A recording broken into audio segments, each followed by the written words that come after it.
Pound for pound, no fighters in the UFC move like flyweights. The speed is different, the technique is different. The IQ inside the octagon is different. And on June 20th, 2026, at the UFC Apex in Las Vegas, two of the best flyweights on the planet settle unfinished business. Manel Kape versus Kyoji Horiguchi, the rematch, UFC Fight Night 279. This is not a glamour fight, this is not a White House card. This is pure MMA, two elite athletes who know each other's game and have one mission: prove who is the best. Tonight, we tell you everything you need to know about this card. These fighters, and why flyweight might be the most exciting division in all of MMA right now. Before we get to Kape and Horiguchi, let's talk about the flyweight division, because it deserves more attention than it gets. Alexander Pantoja sits at the top as the UFC flyweight champion. He has had one of the most dominant title reigns of the modern era. Slick submission game, excellent wrestling, elite cardio. A nightmare for anyone at 125 pounds. Below him, a division absolutely packed with killers. Brandon Royval, Manel Kape, Kyoji Horiguchi, Cody Durden. Loner Kavanaugh. The flyweight division has something that heavier divisions sometimes lack. Every single fighter is a genuine finisher. The knockout power at 125 pounds is shocking when you first see it. These men are not lightweights, they hit with serious force. Kape versus Horiguchi 2 is one of the most important fights in the division this year. The winner almost certainly lands in a title eliminator, maybe a title shot. Stakes are real. This is not a placeholder fight. This is a divisional shakeup waiting to happen. Manel Kape, born in Angola, based in Portugal. Fights out of the MMA Factory Gym in Paris, one of the most respected MMA gyms in the world. The nickname is Starb, and once you watch him fight, you understand why. There is a flair to his game that you rarely see in MMA. Spinning heel kicks, flying knees, wheel kicks, back fists. Kape throws techniques that most fighters only attempt in training, and he lands them in actual UFC fights. His striking is elite. His power is disproportionate for a flyweight. 9 of his wins have come by knockout or TKO. At 125 pounds, that is extraordinary. He is fast. His reactions are elite. His chin, for the most part, has held up against the best in the division. The knock on Kape, his wrestling defense has been questioned. When elite grapplers get their hands on him, it can get uncomfortable. But his answer to that has always been, don't let them get their hands on him. His game plan is always the same. Explosive striking, create chaos, find the finish. Against Horiguchi, Kape will be looking to use his range and his unorthodox striking to keep the Japanese legend at bay and look for the spectacular finish. At 30 years old, Kape is in the prime of his career. This is his time, this is his window. Now let's talk about Kyoji Horiguchi, because if Manel Kape is the new blood, Horiguchi is the blueprint. Born in Gifu, Japan, a veteran of the highest levels of combat sports. Former Bellator bantamweight champion, former RIZIN champion, former UFC flyweight title challenger. This man has been competing at the elite level for over a decade. He has seen everything, every style, every game plan, every dirty trick. His technique is some of the cleanest in MMA. Compact punching, excellent footwork, a wrestling game that opponents chronically underestimate, and submission defense that has saved him in moments where other fighters would have been finished. At 34, Horiguchi is not the explosive young fighter he was in his prime, but he has replaced raw speed with craft, with intelligence, with the kind of experience that only comes from hundreds of hard training sessions and decades of elite competition. He came back to the UFC with a clear mission, one more run at the flyweight title. His performances have been methodical, technical, and effective. Against Kape, Horiguchi will want to use his wrestling. Get Kape against the cage, control the clinch, neutralize the dangerous striking, and grind out a decision or find a submission late. The mental game is important here too. Horiguchi has been in bigger fights, bigger moments than Kape. Experience counts when the pressure is on. These two have met before. The first fight was close, competitive. Both men landed significant shots.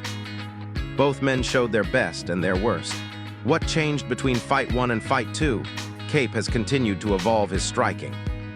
He has added more grappling to his game. His takedown defense has improved significantly. He is more complete than he was. Horiguchi has become smarter. He no longer tries to match strikers punch for punch. He picks his moments. He uses his wrestling more proactively. He is a different kind of threat now. The rematch dynamic is fascinating. Both fighters know what the other can do. There are no secrets, no surprises on paper. But MMA is not played on paper. And inside that octagon, the adjustments they've made, the preparation they've put in, the mental edge, those are the things that decide rematches. This is not going to be a slow, tactical chess match. These are two finishers. Someone is getting hit clean in this fight. The question is who and when.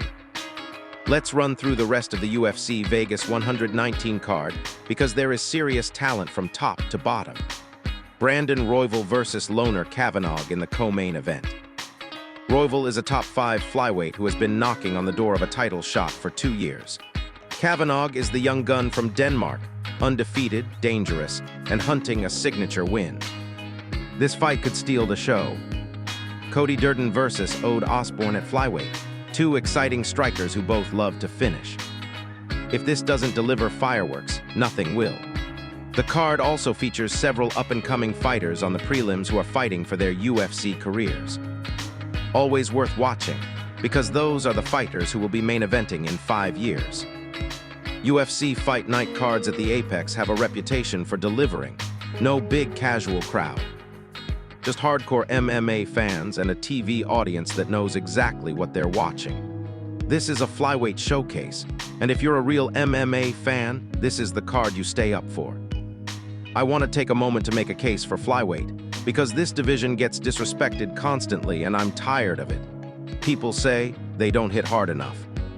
They say the fights are too technical. They say nobody cares about little guys. All of that is wrong. Watch a Kyoji Horiguchi fight. Watch a Manel Kape finish. Watch Alexander Pantoja submit a challenger in a championship round. These men are elite athletes at the peak of their physical abilities. The speed at flyweight is genuinely different from any other division. The scrambles are faster. The transitions happen in fractions of a second. The level of technical skill required to compete at 125 pounds is extraordinary.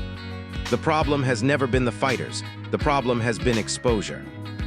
When flyweight fights are buried on prelims and promoted as afterthoughts, casual fans don't watch. But when they get main event slots, like they are at Fight Night 279, the division shows exactly what it can do. Kape versus Horiguchi 2 is not a second-tier fight. It is a legitimate elite MMA contest between 2 of the best fighters in the world at their weight class. Give it the respect it deserves. So who wins? Let me give you my read. Kape's path to victory runs through his striking. If he can keep the fight on the feet, use his range, and land one of his signature finishing shots, this fight ends early in his favor. Horiguchi's path to victory runs through wrestling and volume. If he can close the distance, control Kape against the cage, and neutralize the striking, he grinds this out over 3 rounds. My prediction, Kape by TKO in round 2. His striking evolution has been real, and I think he's figured out the adjustments from fight 1. The finish comes from a combination off the jab. But Horiguchi has surprised people before. Do not count him out. If Kape wins, he is next in line for a title shot.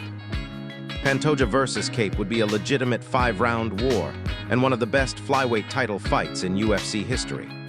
If Horiguchi wins at 34 in a rematch, on the road in Las Vegas, it would be one of the most remarkable veteran performances of the year. And his legacy gets another chapter. Either way, flyweight wins, and the UFC title picture gets a lot more interesting. UFC Fight Night 279 is not the White House. It is not McGregor. It is not pay-per-view. It is something more valuable than all of that. It is pure MMA, 2 elite fighters, 1 weight class. 3 rounds to decide who belongs in a title conversation. Manel Kape, young, explosive, hungry. Kyoji Horiguchi, experienced, technical, dangerous. On June 20th, 2026. At the UFC Apex in Las Vegas, one of them takes a massive step toward the flyweight championship of the world. Tell me in the comments. If you want every UFC card broken down before the fights happen, subscribe and hit the bell. We cover every card, every week, every weight class.